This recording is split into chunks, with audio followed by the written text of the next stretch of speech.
gonna be very confidential. You can't get better than that.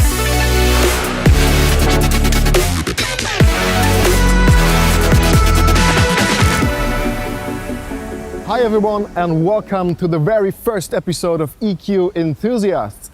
My name is Dennis. Usually I'm working in the communications department of Daimler, but in this format I take you behind the scenes of Mercedes EQ.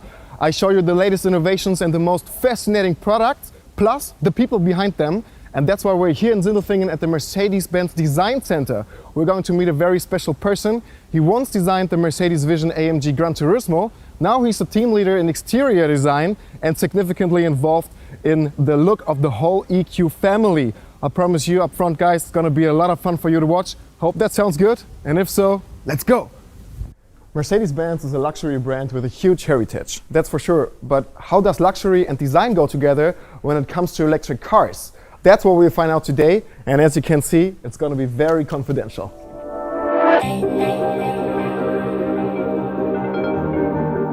Bastian, hey, good to see Dennis. you.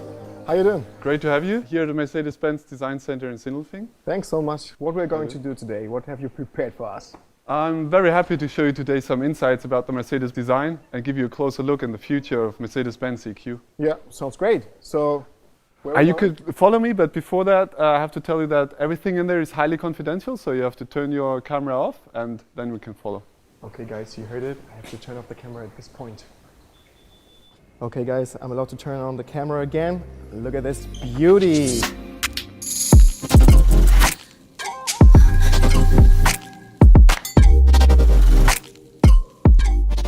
Bastian, where did you take us? So Dennis, now we're in the heart of the design building, more or less. It's one of our design studios. And what you can see here is the Vision EQS, one of our latest show cars. Nice one. Show me some of your projects. I'm really curious. One of a project that I think that was really a childhood dream when PlayStation approached us. Yeah, I want to talk about this one. And I've seen it. they asked us to do a show car for their game Gran Turismo. I mean, a show car for a racing game, you can't get better than that. These tasks you don't even get in university. So we created a car that was really highly efficient. We have active aerodynamics. But this one was built for a combustion engine, right? What about the EQS, the electric S-Class? So we take our inspiration more from electric devices to create a really unique look for the EQ brand. So we have that one bow silhouette describing the sleekness and elegance character of the car. What are the main challenges creating an EQ in comparison to one with a combustion engine? To make that a bit more clear for you, I thought, why not go in here and do a little bit of sketching? Right now? Yeah. For me, I would ask you to sketch some. What does a Mercedes mean to you? What comes into your mind if you think about a Mercedes classical limousine? Classic. Okay, so like S-Class. Like, go ahead. Yeah. Don't laugh at me. No, looking good. Go ahead. Yeah. Can I work in your team? Of course, we always need young, talented, motivated designers. Oh man, like a common S-Class. Don't forget the star. Yeah, sure. Okay, now it's finished. What do you think? Okay. I mean, no, I'm being honest, this is exactly what I mean. Like, everybody has a perception of Mercedes in particular. What does it mean to think about Mercedes? And for sure, most of the people think about a normal limousine. And so this time, if it looks like this, or more like the S-Class, you have a long bonnet, which is unique for the combustion engines, and also a long rear overhang, which is specific for the rear-wheel driven cars. But here with the EQ family, of course, we have to rethink everything. We have different technical requirements. It's an electric car. We still want to have people that it is recognizable as a Mercedes for sure, but then bring new elements in that makes it really unique for electric Mercedes. For example, if you look at the front of a car, for example, an S-Class front, you have the huge Mercedes grille, which is recognizable for Mercedes all over the world. People recognize that grille, Sure. they know the star, and they know that it is Mercedes. For sure, with the EQ brand, we have to find a new interpretation of that unique grille.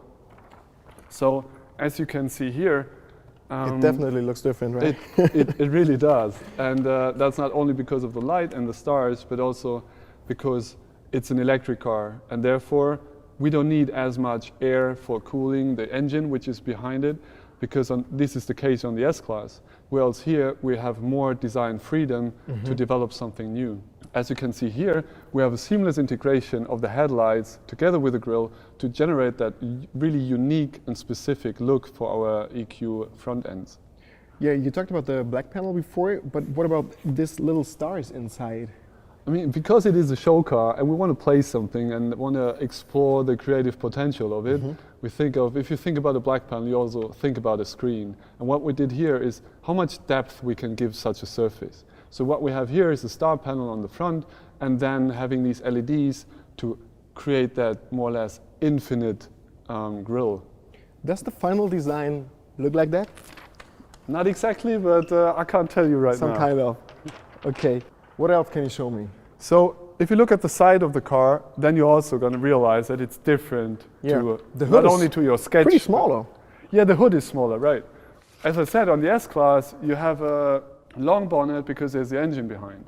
Like on an electric car, you don't have the engine in the front, and therefore we reduce the front overhang to a minimum and put in the wheels really far out on the corners of the whole car to emphasize the cabin and where the people are going to sit then. Yeah, but from my point of view, it looks more sporty than a usual S-Class or a saloon. Yeah, for sure. What we tried here is to find a sleek silhouette that is good for aerodynamics and is creating a different character for these cars. So it's more a four-door sports car than a classic limousine. And if you come towards the back, you can see how nicely the cabin is tapering.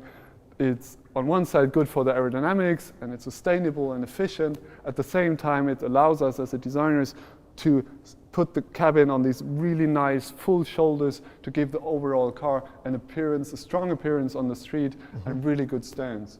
Pretty awesome and interesting. Thanks for giving us so many exclusive insights. But as you know, a bit curious and always a bit impatient. Is there something else that you can reveal about the upcoming EQS? Actually, I can't do that. Just one thing, come on. You know, because it's you. Give me a second at the drawing board, I'll be back. Take your time, take your time. So good to see how passionate this guy is. I'm deeply impressed and so thankful for visiting this extraordinary place. It has been a once-in-a-lifetime opportunity and I hope you liked what you have seen. And if so, click on the thumbs up button, leave us a comment below and don't forget to subscribe, share it with your friends. I'm really looking forward to going on with you on the next episode. And there comes the future. Hope you like it. Wow, that's cool. All right, guys, sorry, but you have to stay a little bit more patient. But I think you got some really good insights about Mercedes-Benz design and also the future of the EQ family. I think we really created something special and unique. It's going to be something on the road that you haven't seen before. And stay tuned, and bye-bye. Bye, guys.